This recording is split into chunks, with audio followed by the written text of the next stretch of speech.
Sue has got us on the first flight to Guernsey, the second largest of all the Channel Islands. The island is just 50 kilometres off the French coast, but it's been part of the British Isles since 1066, apart from a brief spell under A. Hitler. It's all very nostalgic coming back here, because this is the place that I came in 1970 as a kid that really got my interest in military history going. This place oozes history, believe me. Germany conquered the Channel Islands in 1940 without a fight. Churchill knew it was strategically impossible to defend them. For 5 years, almost the entire war, the islanders lived under Nazi rule until their emancipation on the 9th of May 1945. You can imagine what life was like here at that time. That's like a snapshot of what life could have been like under the jackboot if they'd have taken England. Well, and they very, very nearly did, believe me, you know. Hitler was sure that Britain would try to recapture the islands, so he had them heavily fortified. You could still see bunkers everywhere, and out of sight, underground, the Nazis dug an amazing tunnel complex, which I'm eager to check out. So, if you look straight in front of you there is one of the defensive towers. That's what I'm here to look at. I'm seeing the tower tomorrow morning, so our first port of call is our B&B. Hello. Hello, Christine. Yes. Hello, Sue. Christine. I'm Sue, yes. Hi, Christine, I'm Bruce. Pleased to meet you. Oh, I'm Freddie. Freddie, Hiya. grab our bags, yeah? Yeah. Okay. Sue is normally the one that picks the hotels, but I've booked Christine's place because I've heard her and her son have a little private hoard of historical goodies. So while Sue unpacks, Freddie and I are going to have a rummage in her garage. Have you got bits and pieces here from the occupation, you reckon? Probably. Who needs a hotel pool when you've got a shed full of war relics? Can we have a look through? Is it all right? Have a good mooch. This is exactly how I first started finding stuff when I was first here in 1970. There was all kinds of stuff just sitting around in an outbuilding outside, so... There you are, look at that. Look at the outline of the aircraft. That's a big airfix box or something. No, that's for aircraft recognition training. Plane spotters, unlike train spotters, played a vital role in the war. Identifying a plane from its silhouette was the only way to prevent a trigger-happy battery gunning down one of its own. So kids' toy makers spent the war producing scale models of warplanes. Not for fun, but to help train the military. Lysander, look, Hudson, Whitley, Wellington, Hampden. Look at that, that's interesting, that's very nice. This German set would have been filled with scale models of Allied aircraft to help German gunners identify enemy planes. There'd have been 2 layers in this, so they obviously had these ones in the bottom, and there's clamps to hold them, look. See the clamps? So that's all been... It's interesting. But unfortunately, without its original models, not very saleable. No bother, as Christine's son Ollie's here, and I've heard his stuff is rare and unique to the island. We're the strangers looking in your shed.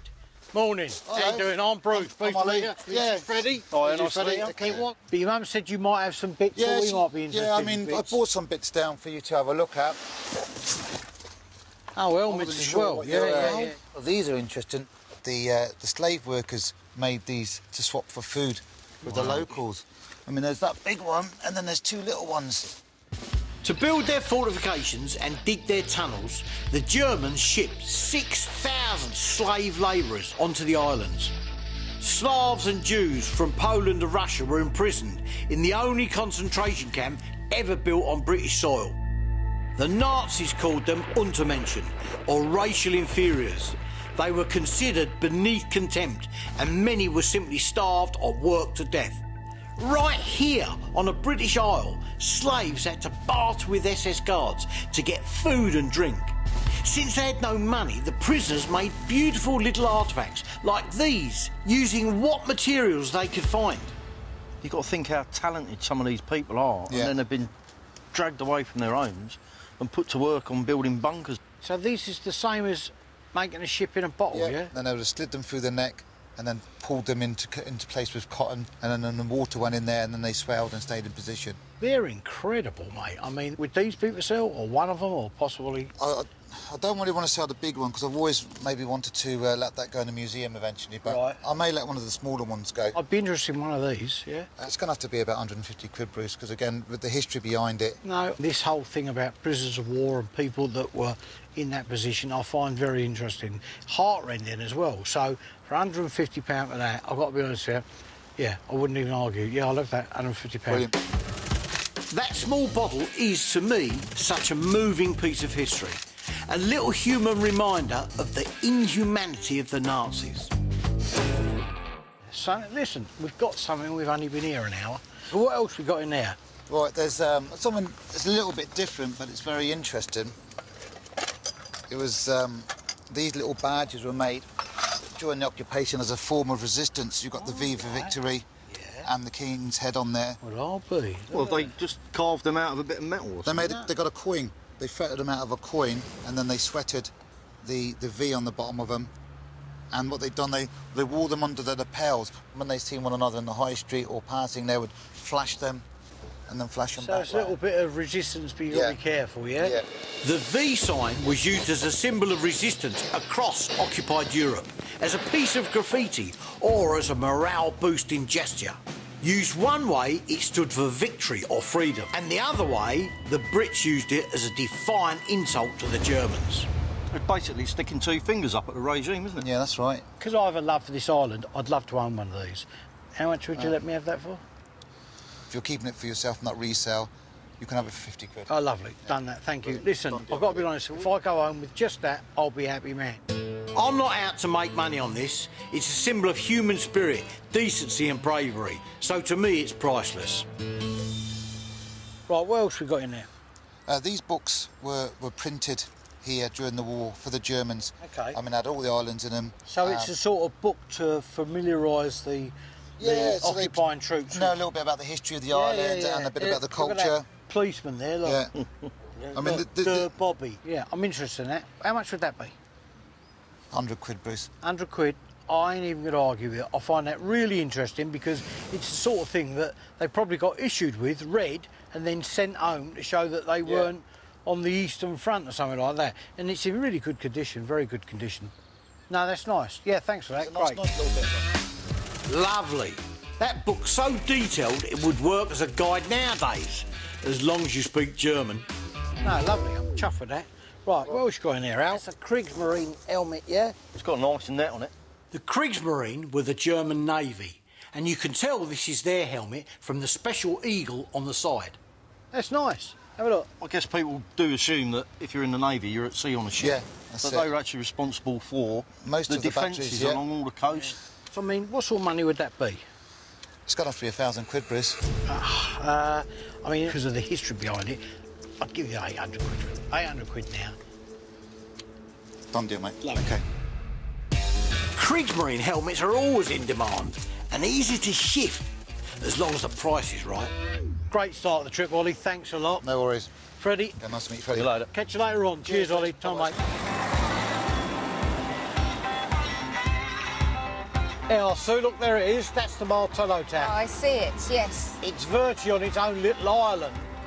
I'm in the Channel Islands with Sue and Freddie to buy a Martello Tower, which is an ancient lookout tower adapted by the Germans during the Nazi occupation. Not everybody's cup of tea, but for me, to actually own one would be a dream. Oh, there he is. His name's Ross. Pull up here. Ross is the estate agent who will show us around. Ross, good morning. Good morning, hello. This is it. Looks lovely, doesn't it, eh? It's Fort Samurai. That's how you pronounce it, That's yeah? correct, yes. Did you bring a brochure for I me? certainly did, yeah, here we are. There we Here, are. Freddie. Oh, you can have a look. Yeah, by all means. You can pick the bunker you'd like to stay in. 5 million? That's a bit much for a bunker, Bruce. There's the rub. The tower is in the grounds of a luxury villa with tennis courts and all the fixings. I just want the tower, but I think I've made a tactical error bringing Sue along because she's now eyeing up the accommodation. I hope we will be able to see the house as well. We'll see. We can have a look. I have to see this. I'm just looking at the footprints of it, Bruce. Look at that. OK, we'll lead on then, if we can then, Ross. That'd be great. Let's head over this way. Oh, Bruce, look at this. I think this is what you're looking for. Very much so. So that's the original sort of Martello tower, the bottom half, yeah? Yeah, that was definitely the concept. The lower part of the tower is more than 200 years old, built by the British to guard against French invasion. The smooth concrete top half was added by the Germans during the war to guard against the British. But all these fortifications were never put to the test. Churchill didn't believe the islands were strategically important and they remained under Nazi rule for the entire war. It means this tower is in perfect condition. Anywhere else in Europe and it would be riddled with bullet holes. You going to get up there? I think I'm going to pass on this one, guys, and check out the views. All right, you go and have a look at the views. Have fun. OK, all right. Up you go, Freddie. Sue might want a nosy around the house and gardens, but if she wanted a room with a view, she should have climbed up here. Oh, blimey, this is the real thing, mate. That's fantastic. Look at the views here. Is that another tower over there on that outcrop? Yes. Yeah, there's a whole network right the way along the coastline. So you've got to imagine these things were manned 24 hours a day. So there was somebody in this room just scanning the horizon. If they saw something, they would send the information back to the famous Mirus batteries you've got up on the hills there. To defend the islands, they had 4 huge Mirus guns, which the Germans pinched from a World War I Imperial Russian warship. A Mirus gun could take out a ship 30 kilometres away, but for targeting, it relied on the lookouts in the towers. The guns were vulnerable to air attack, so those cunning Germans disguised them as holiday cottages to hide them from Allied bombers. You can see why the original Martello Tower was here, can't you? Quite right. They've got fantastic field of vision here. This tower will be of historic interest 1,000 years from now. Now that's what I call a solid investment. Castle Crompton. That tower is just awesome. Absolutely awesome. I mean, the whole place is fantastic. The tower would be a dream come true to me. I mean, is there a chance that the owners would be prepared to split it and maybe let the tower go separately? Wouldn't like to dismiss the fact of maybe the house as well, because it is stunning. It's something very special. I know it is, but I'm sure you'd have to break your piggy bank, my dear. But we'll see. I'll have a word with the owner, Yeah. and I'll see what he has to say about that, and maybe I could get back to you on that. Lovely. OK, time to scarper before my Sue drops me in it with a £5 million bill. 5.3 million? You've got to be having a laugh, haven't you, you know? That's a lot of money to pay for a bedroom that's in a bunker. Well, I'm not going to live up the top of it. Well, it's lovely, don't get me wrong. So, no, I mean, we'd have to drop Freddie's wages. Day 2 of my Channel Island hopping shopping trip. Freddie, Sue and Self are taking the ferry from Guernsey to Jersey. Sue to do some sightseeing, me and Freddie to track down a bloke called Simon Watkins. I'm told he's got an interesting stash of occupation memorabilia, some relating to his own family. I can't wait to see it. That's where we were earlier, wasn't it, this morning? That's Yep. the Petersport, that's the castle. Lovely though, isn't it? I could definitely live here.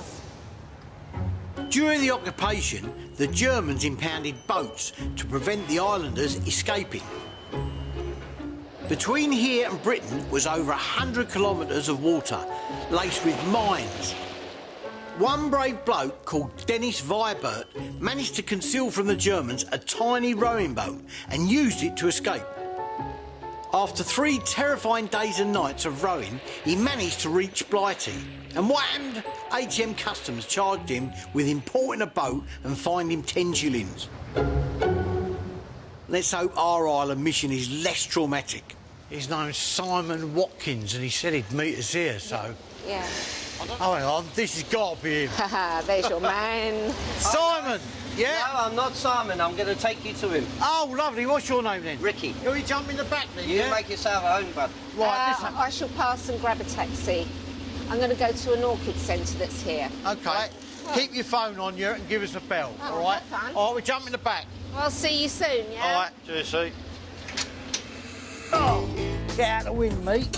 Where's the seatbelt? Oh, great. Nice of Sue to take the bags. It leaves Freddie and me free to pick up some holiday goodies. must be it. Is this it, Riggy, yeah? We're here, lads. Lovely, OK. Lovely. Grab my bit. Simon. You must be Bruce. Anna, mate, pleased to meet you. Nice This to meet is you, Freddie. Bruce. Nice to meet you, Freddie. How you doing? Right, yeah, lovely. Apparently, Simon is more of a collector than a dealer, but I'm going to use some of my Crompton charm to try and prize a few pieces from him. Excuse me, mess. I'll use it as a storeroom. No, listen, I like mess. I like mess. I'm somebody that's right into mess. Mess means goodies, so where should we Come start? through here, come through here, and I'll show you a couple of bits and pieces. Pass those through to you. There you go. Now, I like old suitcases. Now, this is my granddad's suitcase. It actually belongs to your grandfather, yeah? Yeah. Oh, German binoculars, headphones. Now, these headphones here, my grandfather was caught listening to a crystal radio set during the occupation, and if you were caught by the Germans listening to a radio, you get imprisoned and sent to France. And the German officer who caught him, he wanted to listen to the BBC News as well. So he gave him these Telefunken headphones and used to come back every week and listen to the BBC News with him. To control a population, you need to control what they know and what they think. So the Nazis confiscated all radios, but the islanders secretly built their own using coils of wire and telephone handsets. Simon's grandfather was lucky. The German officer that rumbled him must have been a big Archers fan. But originally, he was using just a telephone earpiece, and obviously when he caught him listening to this, he says we can do better than that, and came back with those. Your granddad must have been overwhelmed to receive them and Well, fairly relieved that the German didn't turn him in. Well, he got 3 sets of headphones as opposed to a sentence in a German prison. So yeah, he was very lucky. I'd love to get my hands on a piece of history like that, but this is a treasured family heirloom and not to be traded. What else we got in here? Here's my granddad's ID card. Oh, is it? Let me know. That should have been... That was him. He's a good-looking chap, isn't he, eh? Yeah, 1941, I think that was. Is it? Issued, yeah. He's very similar to you, isn't he? Yeah. You've got his nose, haven't you? I have, yeah. Look at that. So this was issued to him by the Germans? Yeah, every Channel Islander would have had an ID card. That's a precious piece of history there, very precious. And is that one of the Red Cross boxes that was sent over here? Yeah, during the winter of 44-45, a lot of people were actually starving. After the D-Day invasion of Normandy, the Channel Islands were cut off from the rest of occupied Europe. The Germans and the local inhabitants began to starve. The Nazis finally allowed the Red Cross to send parcels, and these kept the islanders alive until they were finally liberated in May 1945. They was eating cats, dogs, anything with 4 legs, weren't they? Anything, yeah. I mean, they ate all their own horses to start with, and then obviously any pets left out and about soon went. Just terrible. Frightening times. Now, what else you got in there? I can see other bits in there. What's that uniform up here? That's in great condition. That. Yeah. As I say, uniforms are something we don't really normally go out to get, but with binoculars, we do purchase quite a lot of. Yeah, I mean, the optics are real, the lenses are really good. These binoculars are exactly what Kriegsmarine lookouts would have used in my Martello tower. It makes this pair even more special. Any chance these could be for sale?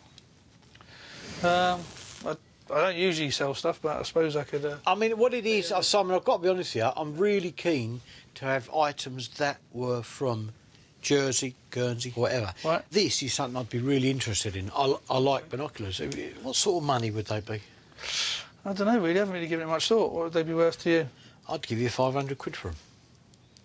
OK, yeah, fair enough. Yeah? 500 quid? Lovely, thank you. They're really nice. I could easily flip these binoculars, but if I manage to close the deal on the Martello tower, that's where they should stay. Thanks again, mate. Cheers, good really to see you. appreciate it. Good to see you. All the best. See you later, guys. Ta-da, mate. Where's the car? Well, we came in a Dodge, didn't we? We've got a pair of binoculars. Look for a taxi. Let's see if I can get a signal here. The Nazis thought they were running a model occupation, but it was far from it. British Jews were rounded up and sent to Auschwitz. Slave labourers on the island were worked and starved to death. Many islanders risked their lives to help them, including Bob Lucere, who I'm told lives here and is now 96 years old. Good afternoon, sir. Would you be Bob? Yes. Bob, my name's Bruce Crompton. You're wanting to pick at what's left of my brain. Absolutely. I'm assured you're the man to speak to. Oh, do come in. Thank you very much indeed. Right, now, what is it you want to know? I understand that you were actually here all through the occupation. I was 19 when the Germans arrived. I was 24 when they were driven out. Yeah. Towards the end, we were reaching a stage which was not just hunger, but actual starvation, and there was no heating. So a lot of old people died of hypothermia. And during the course of the occupation, while you were here, Bob, I mean, you must have seen these slave workers and the mistreatment that they had. Was there any local sort of support for them or help? They were appallingly treated, appallingly. Some of these Russians escaped from their camps, and I was persuading local people to take them in. There was only one that I physically helped myself, and he spent a long weekend in the filing room of my insurance office. Where did he go off to? I got him into a lockout garage, briefly, a garden shed. Well, it wasn't safe to stay in the same house for too long. Where that happened, there was a great risk of them being caught. So did he actually get off the island, though? Only after the war. Bob is incredibly humble about his contribution, but he risked death by sheltering escaped Russians and was duly awarded the MBE for his bravery. That might interest you. Is that you? Well, yes, it was. But that was done by the Russian escapee. The guy that drew this is one of the very people that you helped escape. Yes, that's right. He could do these pen and ink copies of photos. I received that as a totally unexpected birthday present, and only after the liberation did the Russian add his own name. It would have been too dangerous at the time. Bob, thank you very much, sir. It's been a real pleasure and honour. I could sit and talk till, excuse the pun, till the Jersey cows come home. So, thanks a lot. You ready then? It's been really interesting. Thank you very much. Thank you, Bob. Many thanks. And hopefully we'll be back to see you in the next couple of years.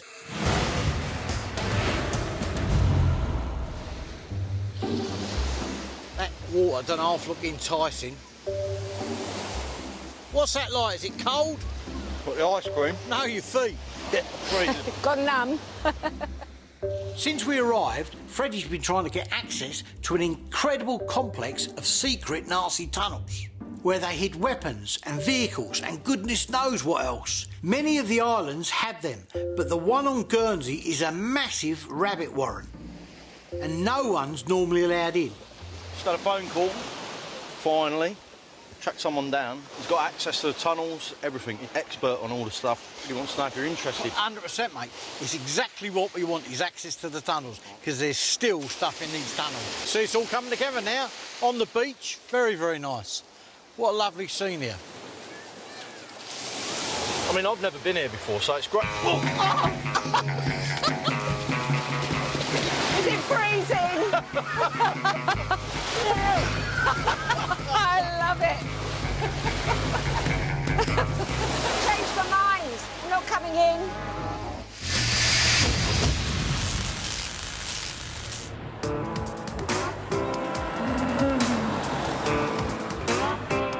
I'm pretty sure this is the place he told us to meet.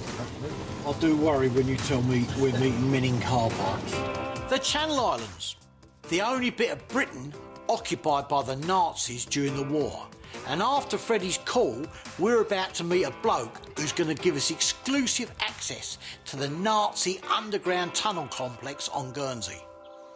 Paul?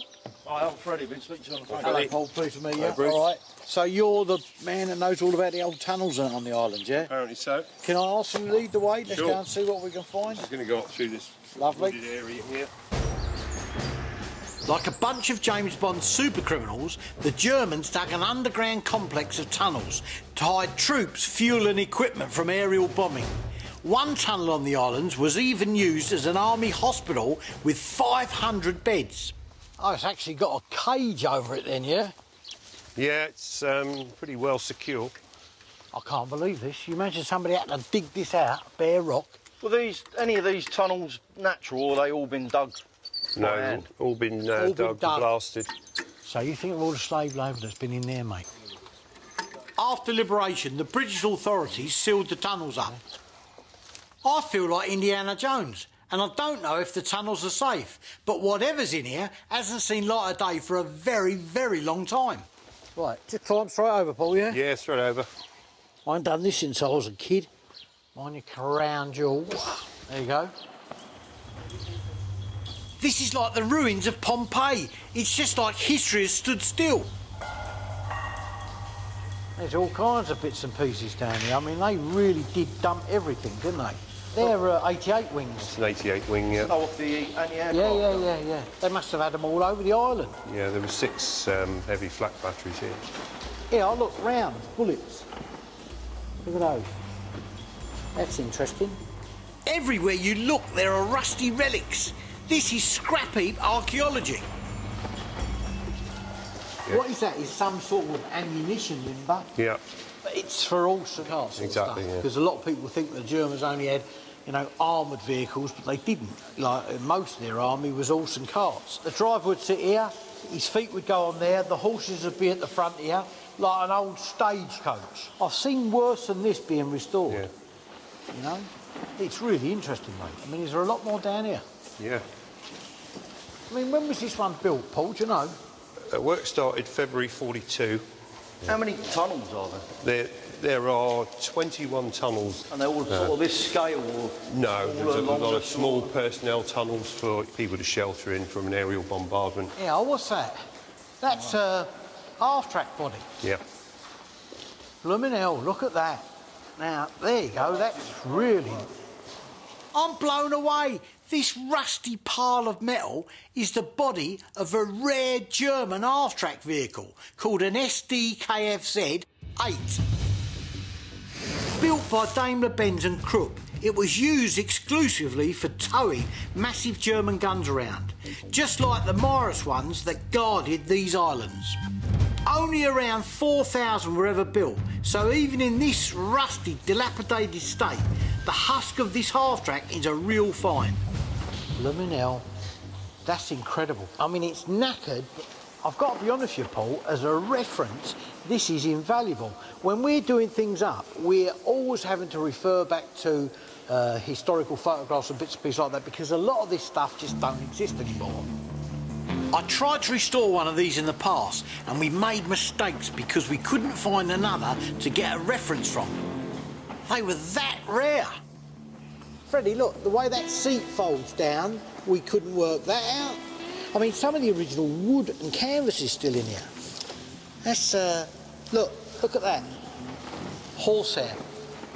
It's just all this, how this is made, how it's finished.